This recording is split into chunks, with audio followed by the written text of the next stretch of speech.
applies that you must pass 24 credits, which doesn't include repeated credits, the 2.5 GPA after the end of 2 regular semesters.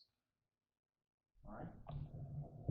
If you want to take some classes in summer semester to maintain your GPA for your NRTW requirement, you need to take permission for that. I'd like to make sure that you know the basic navigation for ISU.edu website. And there are 3 main elements that I want to go through quickly.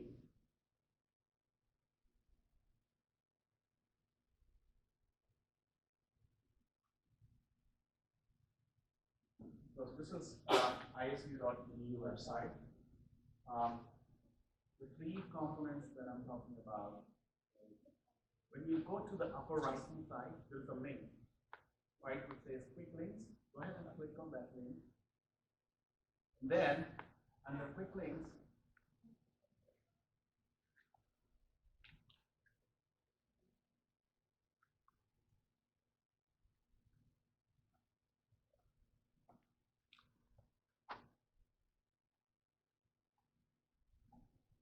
you see the very first link, the right. Are you able to see that? It's on the extreme left-hand side. I don't know if it's visible here. It says A to Z index, right? If you click on A to Z index, you will get alphabetical listing of everything that is associated with ISU. All right. So let's say you want to.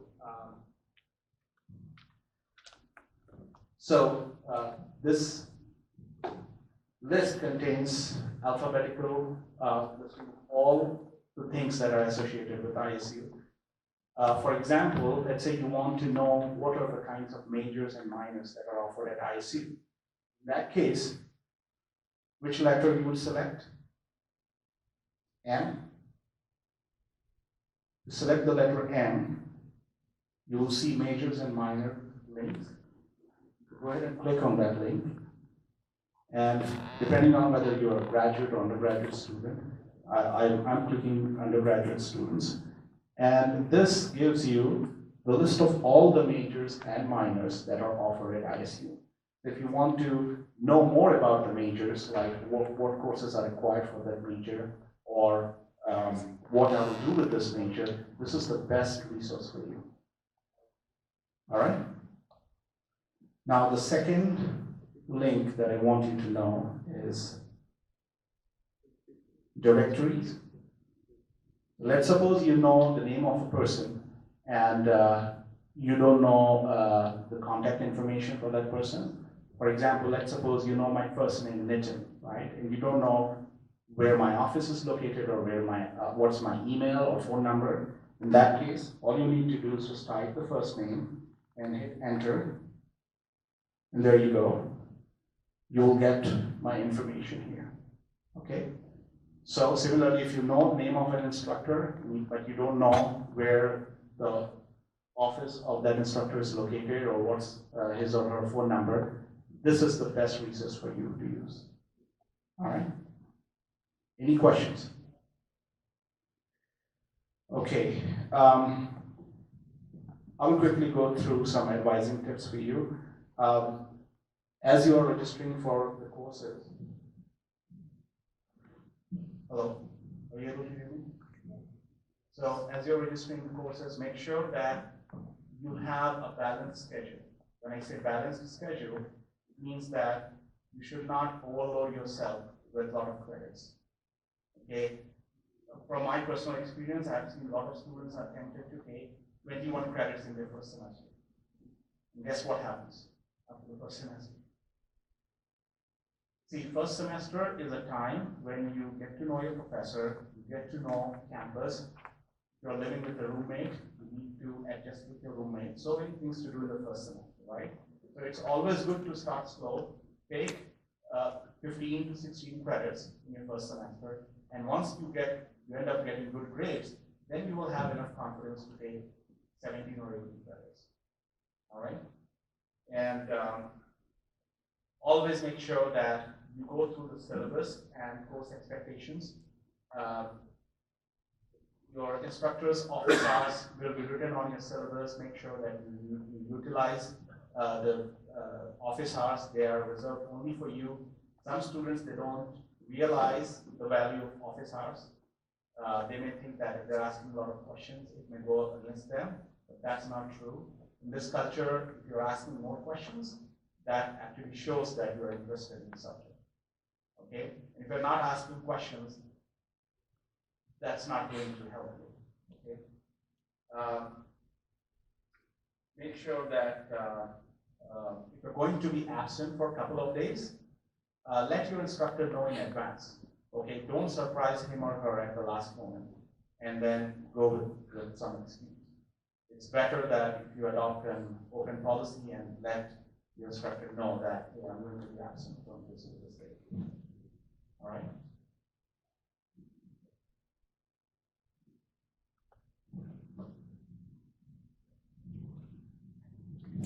Okay. Also, as you are transitioning to the fall semester, I want every one of you to know some good student resources that are there to help you. The Student Success Center, if you need help in tutoring related to any subject, please go to Student Success Center. You may even get a tutor that can help you in covering the topics that you consider difficult in a course. We also have Scholarship Office, Administration and Finance, International Programs Office, Counseling and Testing Center. Utilize your time for the next couple of days in finding out these resources. Take it like a scavenger hunt activity and find out where these places are located. Also, there are a couple of courses that are designed to help you make smooth transition to the college. They're kind of orientation courses, and one of them is also taught by me. It's known as ACAD 1101. It's one credit class, but I highly recommend that you go for ACAD 1104, which is 2 credit class. It's really going to cover a lot of things that will help you in making smooth transition to college. Okay? Like I said, if you need help in math and English writing, you can always go to Student Success Center.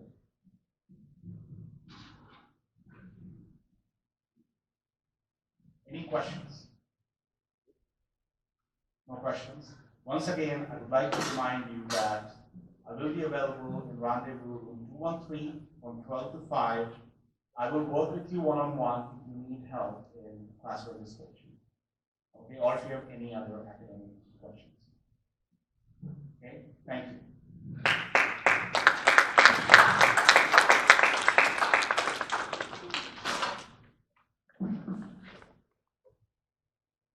So from our game that we played 2 minutes ago, there were a couple of ties, but looking at the work ethic and everything, that is also one of the part of the game. We decided to select group 3 as a winner. So who is group 3? And we want to know like a sentence or 2 sentences like why you chose ISU before you get this. So just say why you decided to come to ISU or something like that. Can you hear? Of course. I've got rugby scholarship and I know they have a really good school here, so I want to study business. Because for good business is good, okay? And what about you? I was signed away by Do you know why this was ISU? Can you? I signed with ICU to play basketball. To play basketball, okay. $20 gift card from University Bookstore, which is downstairs, so go ahead and get whatever you want, whatever they get.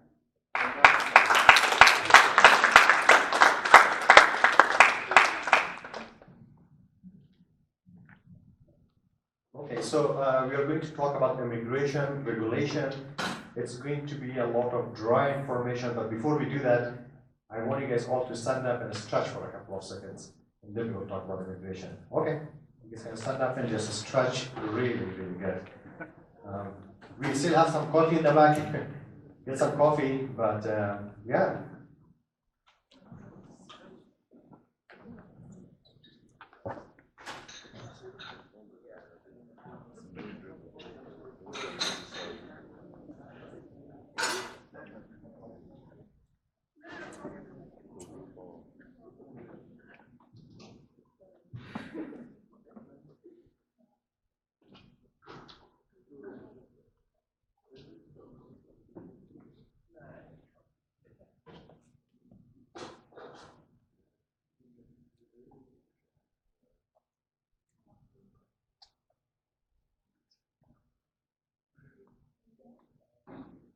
stretching.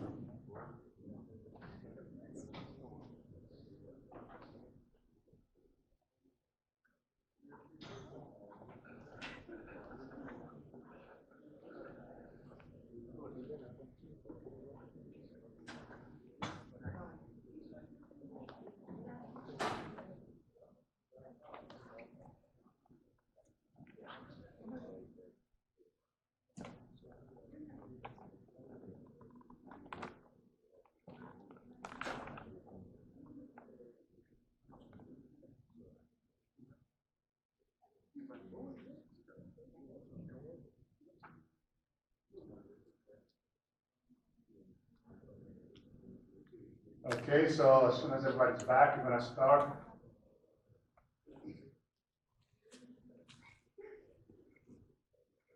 Right, we have orange juice, we have coffee.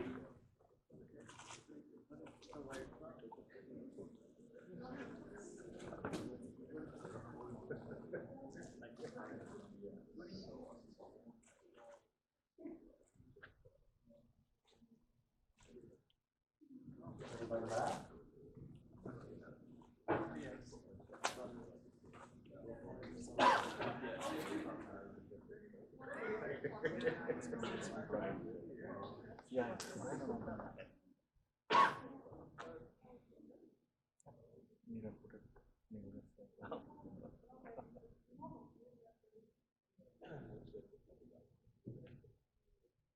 Okay, so we're running behind.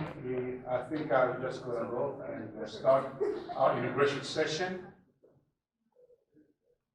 Everybody received an ES 2019 or I-20.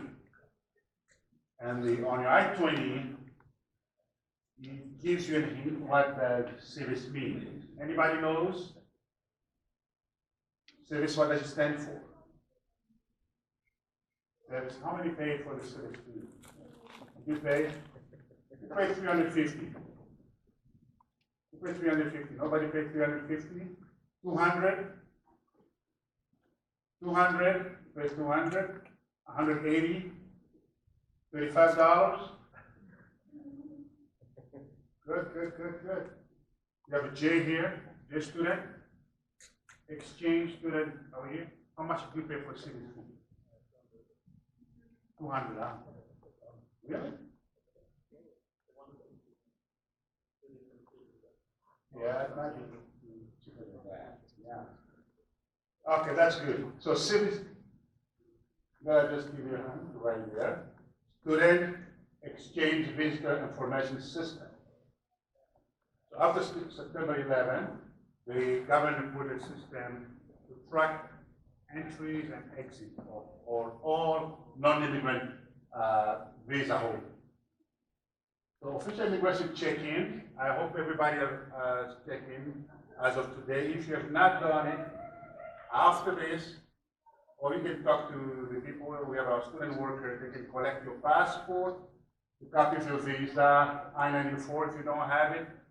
The front desk can help you print it out, but we don't want to do it today unless we will finish the orientation, because from here we're going to go to the cadet field so we can continue on. But tomorrow we can help you print out the I-94.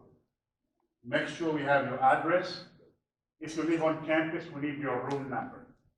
If you don't have a telephone number, whenever you get a telephone number, come by and give it to Abir or whoever's going to be at the front desk. This is our website. Full information on our website, isu.edu/IPO. Okay, I'm just going to move. This is the screen where we can have all our forms. Sean talked a little bit about document request. If you need any signature, you go on our website, click on forms and hands out. You're going to see that document request. You fill it out so we can do it. It should be on the current student. And this is the website that you're going to see. The first one, that's where they can request for driver's license, social security number, that's the first one. Sponsor student, usually it's Kuwaiti and Saudi or UAE. That's the sponsor student document for different requests from the embassy. Then we have bunch of different forms. Some of the terms you're gonna learn more about them as we go during the semester. This things that you're supposed to be knowing. When you go to anybody's house, you need to know the rules of the house. If they eat breakfast at 7, so you need to be there at 7. If it's at 8, you need to be there at 8. So basic information about S1 and J1 visa on the I-20 or DS-19, there are instructions. You need to read those instructions. Tells you what you're supposed to be doing. While you're in the United States, your passport has to be valid all the time. So if your passport is about to expire, sometimes the system will send you an email to remind you that it's going to be expiring in 8 months or 6 months. Some students don't get it. If you don't get it, just go ahead and extend your passport through your embassy. The embassy can be in California or Georgia or Washington, D.C. It depends on the country. Make sure you have a valid I-94. The I-94 that you have, when you go online to check the I-94 for J and F1, you can, if you see a date, let us know. You're not supposed to see the date. You need only to see the date of entry. The expired date should be DS. If it's expiring in December, you might have a problem. So we need to know so we can have the immigration correct that. So it's not supposed to have an expiration date. So the I-20 full-time, we can talk about it a little bit. Undergrad, 12 credits. Grad student, 9 credits. Making normal progress. The immigration, sometimes we have had students having trouble when they returning to the United States because the immigration asks for transfer. They have the right to do that. So normal progress, just make sure you do better in school. If you fail, we have resources, and make sure that you, next semester, you'll do better. Because if you are a victim of immigration asking you for transcript, and they know that you're not doing well, they have the right to cancel your visa and have you go to the embassy to request for a new visa. So the next one is going to be the reporting address. In the US, we have 10 days when you change the address to notify us or the immigration. When you fill out, there's a form online, IR11. Some lawyer will tell you, just fill out that form, sent to Washington, D.C. That can take a year to be updated in the system.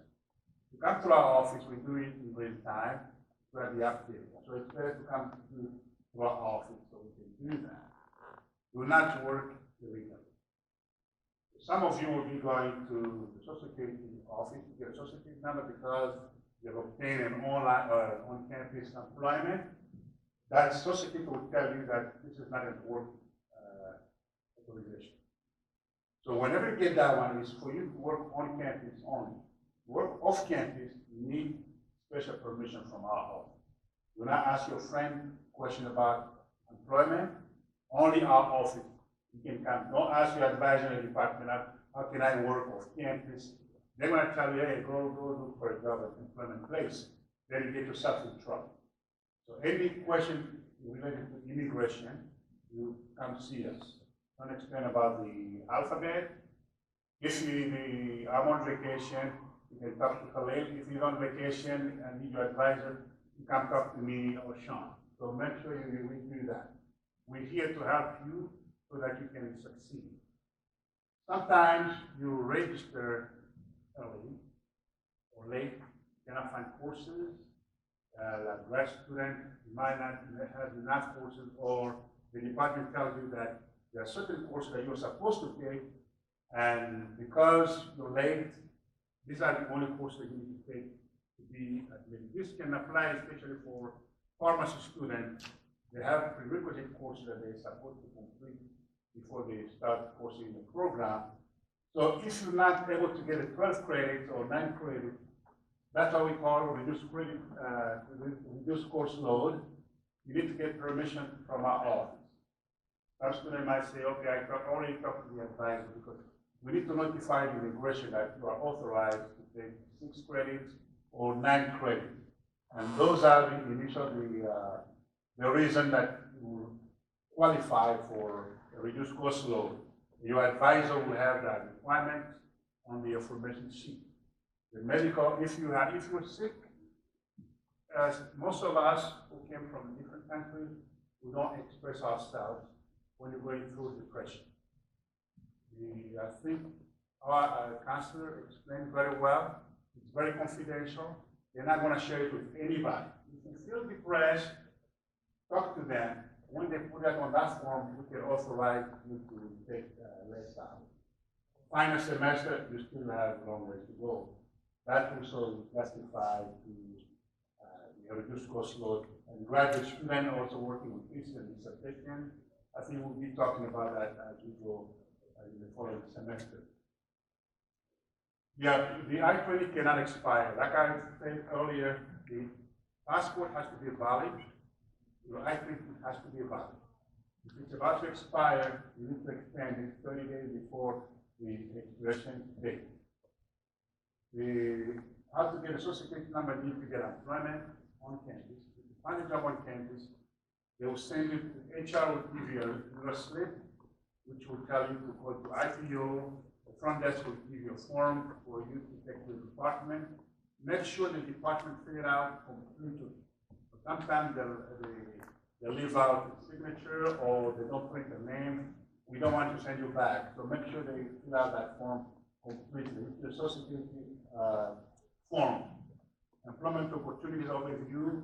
We have our people in a career center. They can help you with how to find a job and where to work.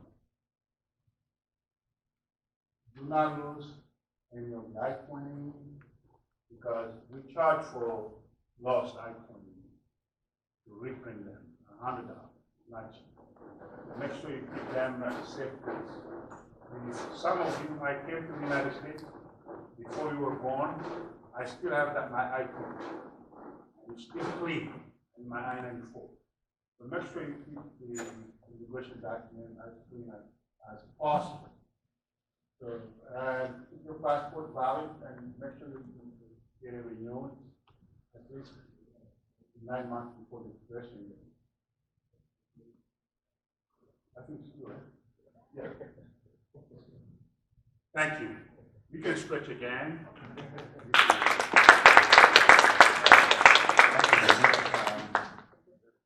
Like Jesse said and Sean said, my name is Khalil Azizi, and if your last name starts with D to Z, then I'm your immigration advisor.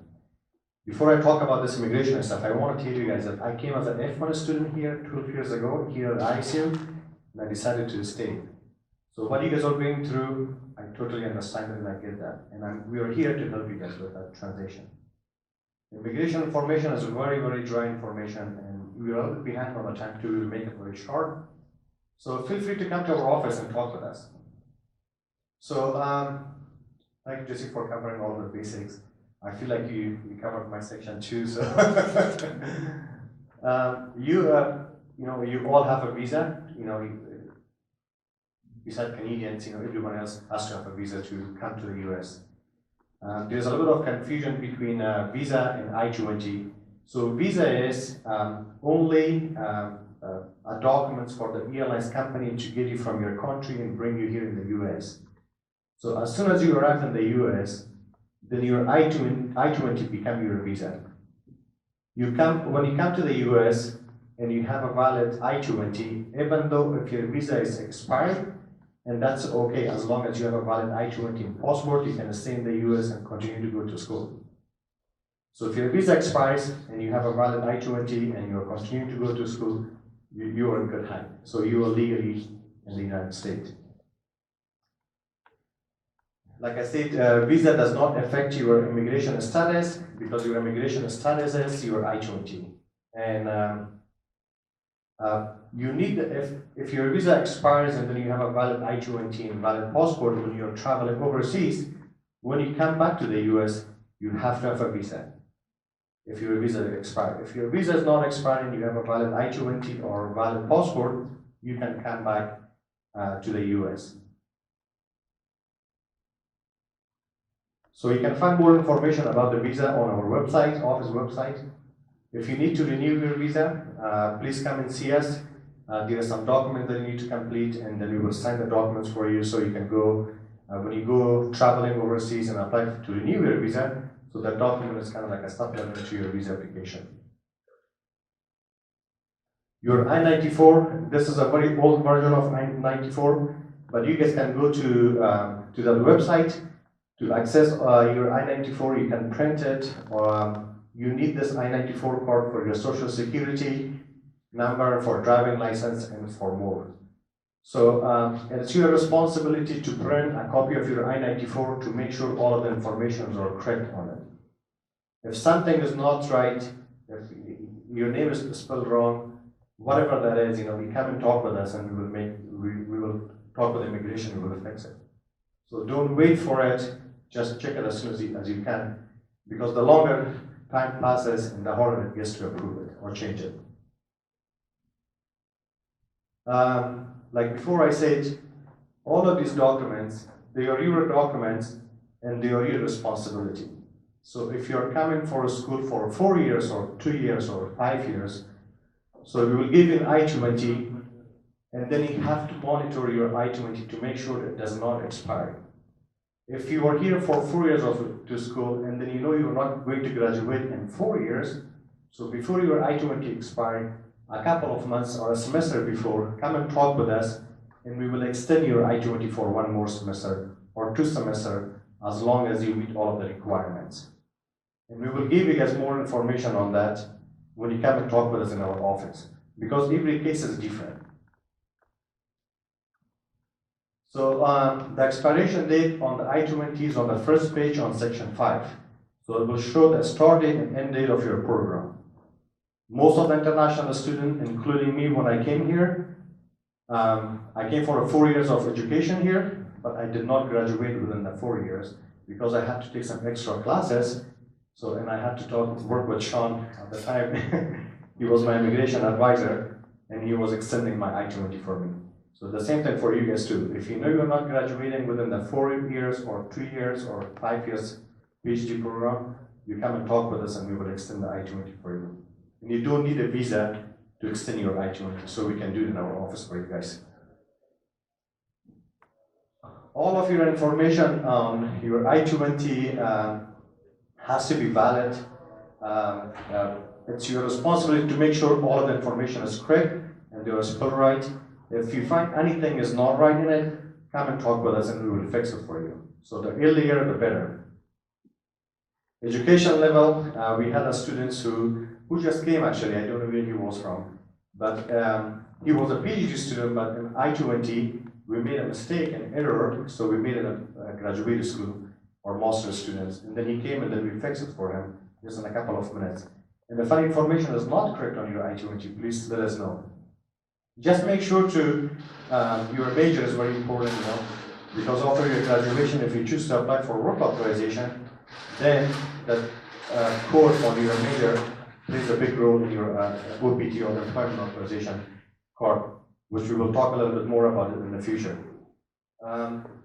Any information that you already know, if you're getting married and your last name changes, or if you choose to change your name, whatever you do, as long as you have the documentation, come and see us and we will change all of those information. And also an ISU database as well as on your I-20 as well. I talk a little bit about your visa, and if you're traveling overseas and your I-20, your I-20 has to be endorsed by our office. So before you travel, I always advise all of my students that when you guys are traveling, even though if you have a valid passport, valid visa, and valid I-20, you need to come and meet with us. Just we double check everything for you to make sure you're okay to travel. But on the second page of your I-20, on your second page of your I-20, when you're traveling, you have to bring your I-20s to our office so we can sign it for you for traveling, for travel endorsement. So what that signature means is that we are confirming or we are communicating with immigration that you are currently going to school at ISU and you're meeting all of the immigration requirement. So basically give you an authorization to leave the country and then come back. Some of the students, they travel, but they don't bring their I-20s. And then they contact us from their home country. They say, you know what, I forgot to sign my I-20, what do I need to do? So like Jesse said, sometimes we do charge you $100 for printing a new I-20 for you. And then of course you have to pay for mailing, right? That's almost like cost you $150 to have a new I-20. So let's not spend your $150, even though we will like your money that you will give us. But, yeah, always come, talk with us, and we will make sure that you have all of the documents before you are traveling overseas. And if you are not sure about your I-20, like I said before, if anything needs to be changed or there's a mistake, come and talk with us. And that's why we are here, to talk with you guys, to help you guys. And because we know how it feels to come as an international student and then go through all of this, come to a new environment with new people, and on top of this, all of this federal government regulation to follow too. So we will do all of our best to help you guys as much as we can. Jesse did talk about the address change. Immigration regulation requires all of the international students or non-immigrant students to update their address if they're moving from one house to a different house within 10 days. So all of you, when you come to ISU, you're living in one house and after a while you are changing your mind, you're moving to a different house. So that's the time that you need to come and talk to us, or I will show you how to change your address on the system with ISU. Like Jesse said, it takes a couple of minutes for us to change the address for you, then completing all the documents and send it to Washington, D.C. So you can update your address through the BingleWeb, and how you will do that is, of course, you have to log in to BingleWeb. You guys know what BingleWeb is, right? Okay, you guys all have access to it. You have to log in and password and all this stuff, right? So log into your BingleWeb, and then on the left side, you can go see there is an academic tool right there. So you click on that, and then come down all the way to, you can see that it says address change in phone number. The phone number is the same regulation applies to the cell phone too. If you're changing your cell phone number, you have to let us know within the 10 days. And then you click on there, and then that page will come. Once that page comes, and then you have 3 options here. So for immigration, these are the 2 addresses that we need to have always on the file. One is permanent, one is resides at, right? Where you are living in the United States. So that information has to, if anything changes, or you're permanent, or you resides at, or also in mailing, so you click on that, whatever you want to change, and once you click on it, this information will come, and then on the top, you can see that the new address shows valid from this date until this date. So when you are moving from one house to a different house, always put the valid from, whatever the date is, but don't put until this date, leave that, kind of like empty, don't write anything there. And then in the bottom, when you come, address line 1, that's where you put your address and also your apartment number. That's very, very important. And then you come down, choose city, Pocatello, and then come down, status, of course, Idaho, zip code. If you're living on campus, it's always 83201, the zip code. If you're living off campus in Pocatello, the zip code is always 83220. Off campus is 83201, on campus is 83209.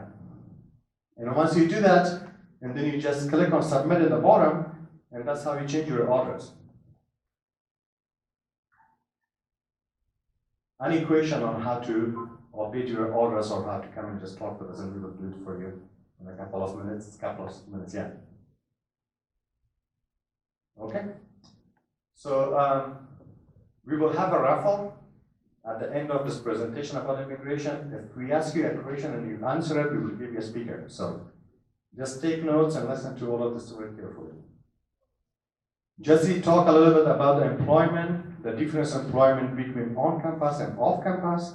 As an international student, immigration regulation requires that you can work only on campus, when the school is in session, up to 20 hours per week. But when during the summer or Christmas break or break, so you can, or Thanksgiving break, you can work up to 40 hours on campus, but you cannot work on off campus. So there are ways that you can work off campus.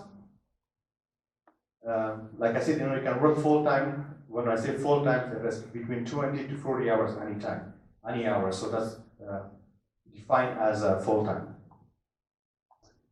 Off campus, if you're looking for a job off campus, or if you have, if your major requires you to have some kind of experience, and you have a company that the company can provide you those experiences, so you need to talk with the academic advisor, and then you need to come and talk with us. So we have to have all of the proper documentation and print a new I-20 with giving authorization so that you can go ahead and work for this company. Is it paid or unpaid? It doesn't, for us it doesn't matter. But as long as you have the valid documentation from our office.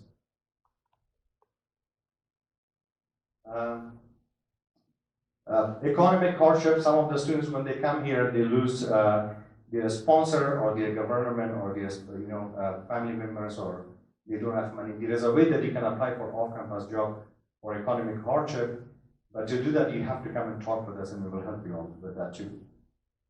So just to let you know that that work authorization is not free. You have to pay a fee for the federal government to process your documentation for you. Again, come and talk with us in our office about this work authorization, either on campus or off campus. In order for you to get a job, start a job, you have to have a social security number. Social security card is for tax reason. And then end of the year when you file your taxes, all of the information is given to the tax office through the social security number. You cannot apply for a social security number until you have a job. So to apply for a social security card, you have to have a job on campus.